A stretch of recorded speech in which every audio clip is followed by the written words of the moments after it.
Yo, Molo, Sanbonani, hello, how's it? Good evening, or still good afternoon, I suppose. But yeah, peeps, hello, hi.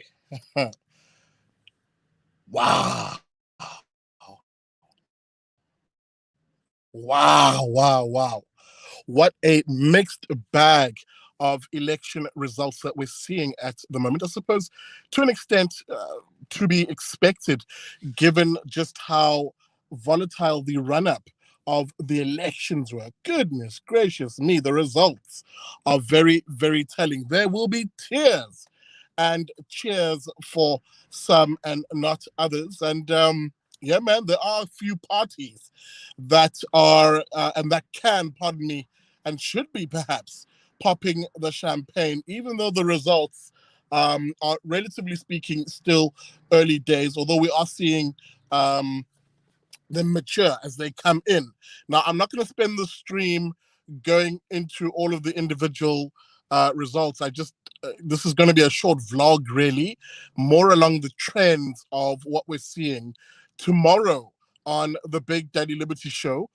We're going to unpack these data sets, including looking at some of the more broader municipal results. Pardon me, with a hot podge.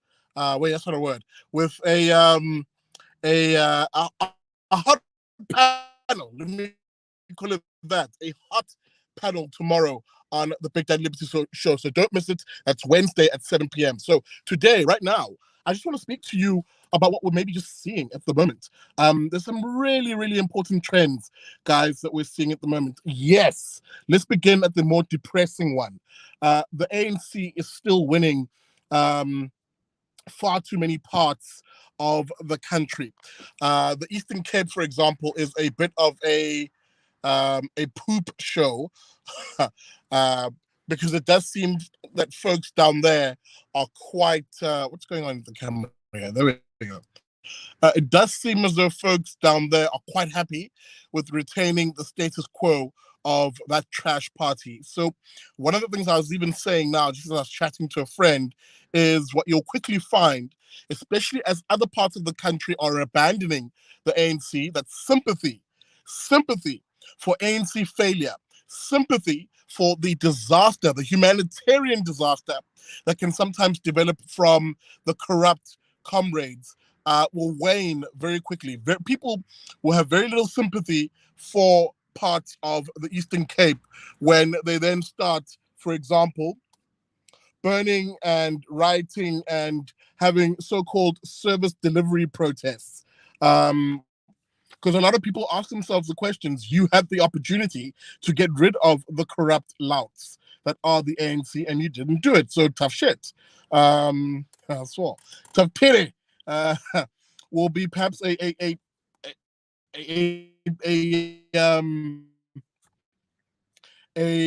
attitude a lot of people will take. And one of the things I did say, and it's funny how, hey man, y'all need to start calling me Negrodamus or something like that, the Black Nostradamus, because I called it the moment this election is done, the ANC government and its various entities will go back to status quo. I said it even before ESCOM even came out, and I said, hey, ta-da! I said, load shedding is loading. The moment you're done with that final casting of a vote, ESCOM will come back and say, yeah, nah, it might be time to bring back that darkness. And sure enough, they've done exactly that. Another prediction I put out is brace yourself for the various factions of the ANC now instigating violence and protests as they're unhappy with the results, but can't blame anybody else except their own infighting, which led to the lower voter turnout for the ANC and, of course, other parties, but it has been devastating for the ANC. Brace yourself in the various parts of the country for what will be very violent scenes, likely, or at the very least protests, which will seem sporadic, will seem community initiated, but don't be dribbled. They're not. Uh, um, yeah. Just have to get those two things out the way, insofar as what you need to just brace yourself for. The results. All right. Sorry, guys. I don't have any of my phone holders or any of that good stuff, so these images will be a bit shaky. Bear with me, please. Where was I gonna go? An interesting mixed bag. Now, I think those of you who are ActionSA supporters, y'all better start popping the champagne and perhaps being very happy. For as much as I view you guys as a bit of a faction of the, oh, pardon me, a kombucha came back. Uh, for as much as I view you guys as a faction of the DA, that is what the EFF is to the ANC, I'm still of the opinion that Action SA is to the DA. I will still say kudos to you guys. Well done to you guys. I think many people in the Action SA have done very, very, very well, including, by the way, of doing what was actually necessary, which is taking and pilfering votes away from the ANC. I mean, you got early reports in the morning that, Action SA, especially in Johannesburg, was lifting wards off of the ANC, in conjunction, of course, with what I told you guys it would do anyway, which is eat into DA support. So the fact that it's done that with a relative efficiency, well done to them. I mean, that's exactly what they wanted to do, and they're doing that. So if you're an Action SA supporter, you have a lot to smile about. If you are a supporter of other smaller parties, vested interest and particular interest groups, pardon me, and parties, you also have quite a bit to smile about. The VF Plus perhaps have quite a bit to smile about. They've seen some relative growth in parts of the country, massive success in parts of the Northern Cape. It really is cleaning up, I must say, that vote, that portion of the DA vote perhaps, which was disillusioned with the party. That prediction I put out of this election being one of, insofar as who to watch, I told you before this election, watch the DA, because the DA is fighting and was fighting, and the results now show it, a battle and wars on multiple fronts. It was fighting a battle of basically attrition. And it knew this, right? It knew that it was facing multiple attacks from the likes of Abo Good, who have been a bit disappointing, I would argue, in the grand scheme, given what they were told us they'll do. But they too can actually celebrate. They've done relatively well in some other parts. They've positioned themselves as kingmaker in some municipalities, in fact. But the broader point being, the DA was always facing an offensive from Good. It was always facing an offensive from the Free VF Plus. It was always facing that offensive from that broad lobby group who I call the independence chaps. The Cape Independence chaps, whether it's Cape Exit or the Cape Independence Party, who I haven't really checked the results quite yet, but I don't think they've done as well as maybe they thought they might do in terms of the city of Cape Town. But I've got a feeling they may get a seat. They may get a seat in the city of Cape Town by way of a PR councillor seat. So if they get that, I'm sure they'll be very chuffed too. And of course, the last area in which the DA was facing that assault was, of course, from Action SA. And I've already gone through what that result set has been like. So the DA, oh, by the way, and also facing an assault, an offensive from the corporate media. The DA of any political party in this country came under severe and intense, aggressive, and even biased attack from the corporate media. Yet through all of that, I think the DA will look at the results so far, having anticipated, of course, that they would slide a bit, and who knows, they might say, okay, not too bad. There is room for them to consolidate from here. Or at least that's the impression I get when I look at some of the numbers, where yes, they have bled, and even bled badly, in some parts of the Western Cape and Gauteng. But in other parts of the country, they might take solace insofar as there's been a glowing endorsement of the DA's message of them delivering or getting things done. Let me be precise and specific insofar in what we've seen in the data. So I'm going to position it this way: the good, the bad, and the ugly when it comes to the DA. The ugly first. They've devastatingly lost the Cedarburg municipality in the Western Cape to what is going to be a coalition, seemingly, of a local-based political party. That is a party that literally runs just in that municipality. I've just forgotten its name right now. And that does seem to be the trend in other parts of the Western Cape, particularly in the Karoo and in is it the Eden region? If I'm not crossing my or not getting my regions wrong here, but the point I was making is the DA is facing an offensive from what is clearly in those rural municipalities the development of a local and almost issues-based leadership, which is challenging all the big parties, not just the DA. So in that regard, the ugly for the DA is that they've lost the Cedarburg municipality quite badly. It is a full-on swing from what they used to govern to effectively what will be a coalition of this particular party that I talk about, and maybe with the ANC backing it. I have no idea who they'll choose. So that's been a very ugly sore point for them. The bad, remember I said I'll do the good, the bad, and the ugly, and we're talking about the DA. The bad, of course, Graham, I see your comment. I don't think it's Ikosa.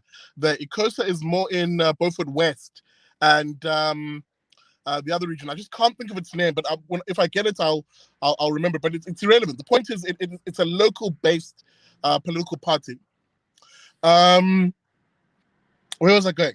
Let me move on. Sorry, I was talking about the bad, right? So that's the ugly for the DA. That's quite a devastating bloody nose for them. The bad, of course, is, as I said, the multiple cuts that the DA has endured and bleeds across the country, particularly in what it considered its strongholds, its suburban votes. The ActionSA and other smaller groupings have actually eaten into that pie quite a bit. There are some wards which were arguably in the past safe DA wards where other parties have eaten a significant chunk. Specifically ActionSA, because ActionSA, as I said, is fishing in the same pond that the DA does. Why? Because ActionSA, especially when you look at who makes that party up, are nearly all former DA people. So they know how to fish in a DA swamp or DA pond. I don't know what you call that. They know how to fish there. So the DA is still, that's a battle the DA will be facing from now going forward. And they know that. So that's the bad for them. But then there's the good. Excuse the pun. And I don't mean good the party, because they've been a mixed bag. But what the ANC, what the DA will probably consider quite good is that in other parts of the country, people have actually rallied. To the DA. Let me be precise. Look at the victories it has notched up. 6 very, very fantastic victories it has notched up. The first I'll mention is in the Midvaal municipality in Gauteng, where the DA is doing phenomenally well. And I think it is a glowing endorsement of the DA's delivery record, and really hats off to the young mayor that the DA had put in that particular municipality, Ubongani. Can't think of his surname, but a young chap, very, very, very likable, delivers, hardworking, and the residents of Midvaal, literally across the race, rallied and said, yes, we recognize the good Bongan Baloy. They recognized the good work and they said, yes, we're giving you an even bigger mandate for that municipality. So the DA must take solace in that, where people actually said, regardless of what the media says about you, regardless of what the chattering classes, the woke, trendy lefty say about you, we recognize the DA's record in that particular ward.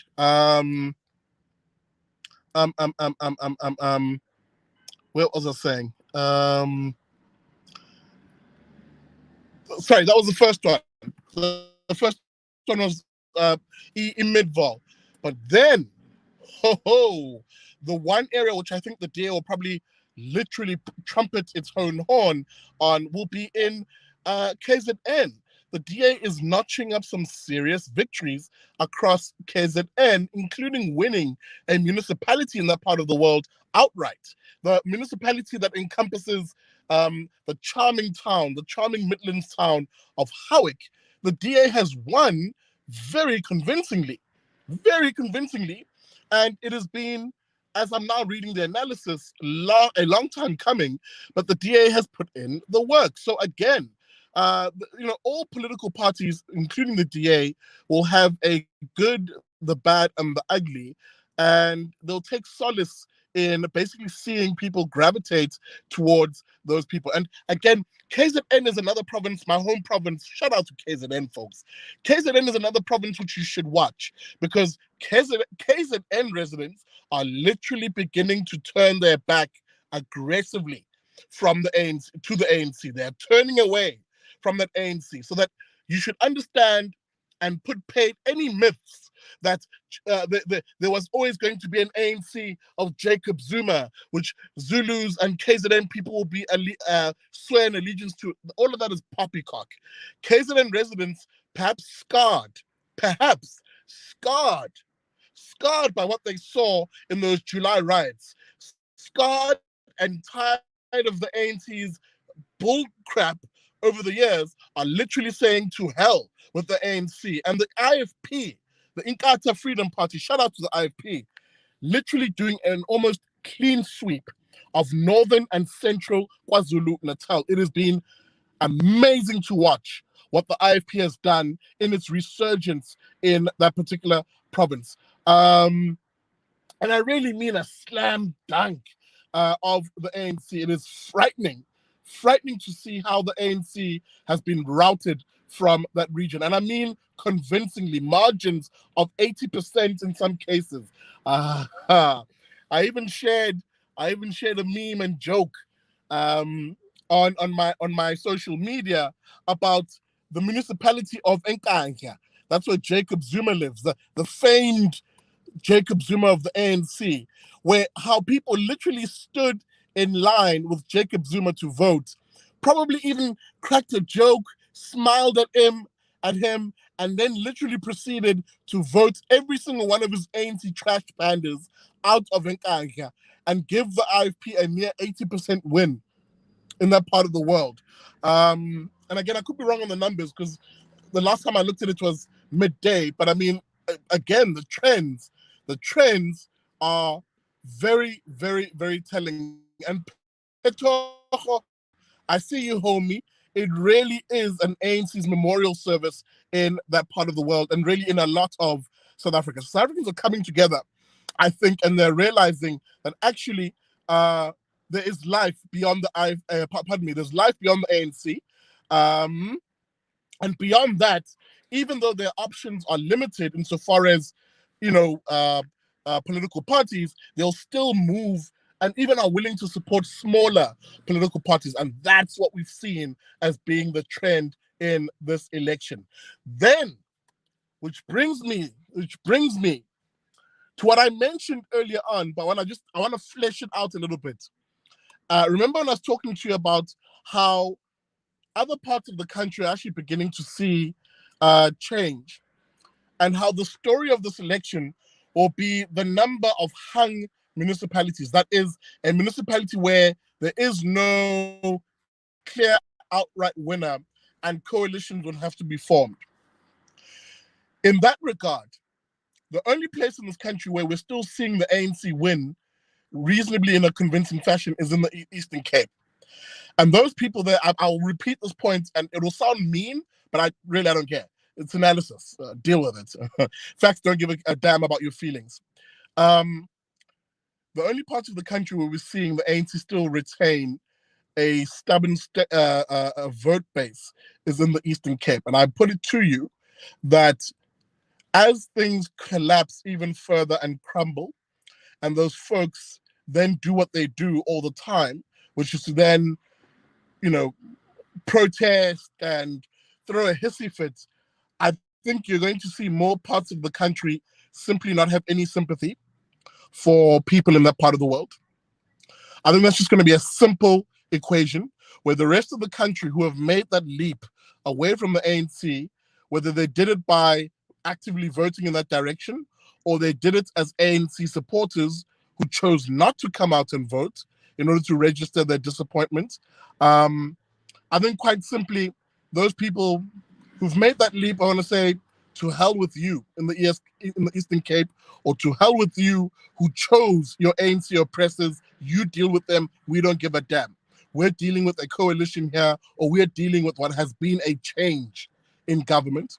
So that for me is a bit of a worry, insofar as, you know, it's going to drive a bit of a wedge between South Africans. But hey man, if que sera, sera, what will be, man. That's just the simple truth of the matter. I think people had an opportunity in this election to make that decision, and if you stuck with the ANC, then que sera, sera, homie, deal with it.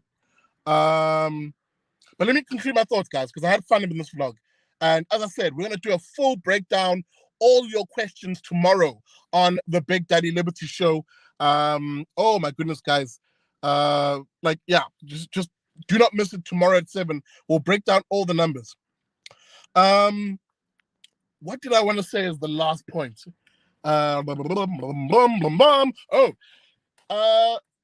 Durban will be an interesting to watch. I'm sure the ANC will win. I mean, I said this even beforehand. I'm sure the ANC will win because the corruption network is well entrenched there. But I've got a feeling the DA will win a lot more votes. The DA, IFP, and EFF in particular might see themselves winning a lot of votes off of the ANC in traditional, in traditional ANC areas in the eThekwini municipality, and that might signal a beginning of the change in that part of the world. So I'll be interested to watch those sets of results. I don't know what else has happened. I haven't really been keeping a close eye in the last 2 hours or so for the results. So I'll have a look at those. I might do another vlog later this evening with solid data. But that'll be also a short conversation because we're really saving tomorrow, 7 p.m. Don't forget the Big Daddy Liberty Show. We're going to go into the data, deep dive, including your municipality. And I'm going to have an expert, awesome panel who will break it down for us. Last thing that I just noted, the EFF does relatively well with young people.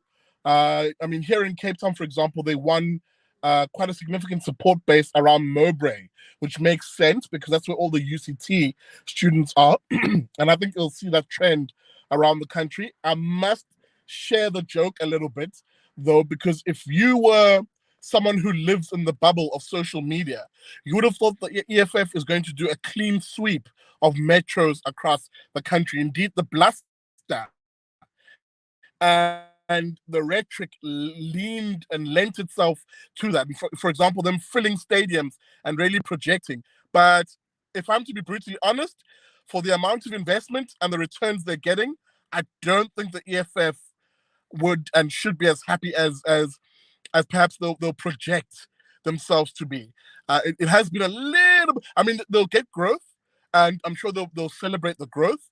But I think anybody who's watching will quickly realize that South Africans are not feeling the EFF's radicalism and the politics of destruction. I think South Africans have actually quite happily and openly rejected it, especially when you watch and you look at the enthusiasm in terms of the election numbers for a party like ActionSA. I think people looked at that option, as especially ANC members. They asked the question, if I am going to leave the ANC, where do I go? Do I go to the EFF or do I go to ActionSA? EFF has a longer track record of existence, but people actually chose ActionSA. So I think ActionSA can take heart in that. I think they have the opportunity and the potential to be able to even eat into EFF voters the more ActionSA begins to sort of mature in the political landscape. So I'll be very worried a little bit, or pardon me, very worried a little bit. That's a bit of a weird contradiction, but I would be quite worried rather if I were an EFF supporter, insofar as it seems as though even though you're growing, the growth doesn't match the rhetoric, and the growth sure as hell doesn't match the gaslighting and the gassing up that often the corporate media do with their beloved love child, Julius Malema. So that would be a bit of a concern. But what the EFF will be very happy about, what the EFF will be very, very, and should be happy about, is they are in, especially in a lot of the hung metros, they are the kingmaker in those elections. And it stands to reason, given that the DA has already made their stance clear, that they will not enter into any coalition or agreement with the EFF, it stands to reason, therefore, unfortunately for you guys in those metros, that the ANC will come back in terms of government, but will come back with an EFF. So that'll be an interesting one to watch, electorally speaking. And yeah, I really feel bad for you guys who really made an effort to try and get rid of the ANC, because you might see the ANC come back actually worse than before, because now they'll literally have the red in tooth and claw communists giving them the power and almost calling the shots in that regard. So that's another political trend to watch. But again, we'll talk about this and much more tomorrow, Wednesday at 7 p.m. only on the Big Daddy Liberty Show. With that being said, let me wrap up. Hey, before I forget, guys, Helen Zila. Hey, Tada. Did you guys see what happened? Like that big burly police officer dragging Ugoko, bro. People sometimes forget Helen Zila, for as much as she's sprightly and like tough and all that, that's still Ugoko. Leana. And some police officer literally felt they had the audacity to manhandle a woman like that. I mean, that was absolutely disgusting and appalling. And to be honest, I don't care what Helen did wrong. If Helen was in that VD, at that voting booth, canvassing people, then she's absolutely wrong for that. But there's no way in hell you can tell me that a grown-ass man, big man like that, a police officer, would feel the need to manhandle Helen like that. That was wrong, guys. That was wrong. You need to call out nonsense like that. Like, by all means, he had every right as a police officer, if Helen was breaking the law, to be like, hey, Helen, look, you need to leave, dude, or I'll actually place you under arrest, which is what his job would have been if Helen was actually breaking the law. But what you don't do is manhandle people like that. Or correction, what you don't do, because I mean, there is the premise, or there is the notion rather of reasonable force. But in that instance, nothing about that was reasonable force. That was just manhandling a woman, and it really was just pure abuse, if I'm to be brutally honest. So that was just not on, and it needs to be called out, really. And shout out to Helen, by the way, for actually lodging a case at the police station of assault, because that really was what that was. It was assault. That was pure assault. And it's funny to me. To see how the usual anti-gender based violence voices were very quiet, if not literally praised and laughed at that situation. Very telling that the usual anti-GBV crowd was celebrating. They pick and choose who to defend, on the issue of GBV, depending on who it is, whether they agree with their politics or not. I mean, there's an account on social media, on Twitter, Sky ZA, who rightly even called out this one douchebag, a Sindiswa girl, who literally was like, ha ha ha, that was really funny.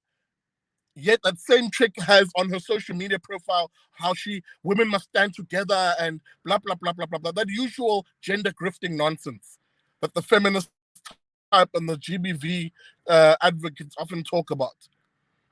But when it came to Helen, because Helen is white and Helen is of a politics that they don't like, suddenly it's okay for her to be manhandled like that. No, guys, let's be consistent.